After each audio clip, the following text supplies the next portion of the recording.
সূর্য পূর্ব দিক থেকে উঠার সময় পাবে না, পশ্চিম দিক থেকে উঠা শুরু হয়ে যাবে সূর্য। আল্লাহর নবী বললেন তওবার দরজা বন্ধ হয়ে যাবে, আর ওই সময় দক্ষিণ দিক থেকে একটা বাতাস আসবে। সমস্ত ঈমানদার সেই দিন মারা যাবে, কোনো ঈমানদার আর থাকবে না। আল্লাহকে আল্লাহ বলে ডাক দেওয়ার মতো কেউ থাকবে না। আল্লাহ ইসরাফিলকে বলবেন, ইসরাফিল সিংহায় ফুঁক দাও। আল্লাহর এই ফেরেশতা সিংহা হাতে নিয়ে মুখের কাছে নিয়ে আল্লাহর আরশে আল্লাহর দিকে তাকায় থাকে, একটা সেকেন্ডের জন্য এদিক আর ওদিক করে না।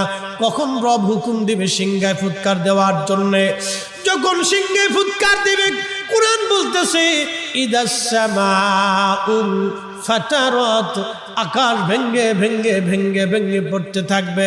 ওয়া ইদাল কাওয়াকিবু তাসারাত, সমগ্র নক্ষত্রগুলি ভেঙ্গে ভেঙ্গে ভেঙ্গে ভেঙ্গে পড়তে থাকবে।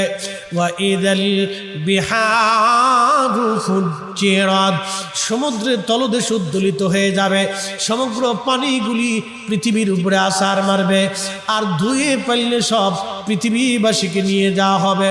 ওয়া ইদাল কুবুরু বুসিরাত, কবরের ভিতরে যাহা আছে সব আমার মালিক আমার রব বের করে দিবে। কবর থেকে মানুষ বের হইয়া সেই দিন হাসরের ময়দানের দিকে দৌড়াইতে থাকবে, সবাই উলঙ্গ থাকবে, কিন্তু আমার নবীকে আল্লাহ ৭০,০০০ ফেরেশতা বেষ্টন করাইয়া জান্নাতের পোশাক পরাইয়া মহাসম্মানে ফেরেশতারা মিছিল দিয়ে দিয়া আমার নবীকে হাসরের ময়দানে মাকামে মাহমুদে বসা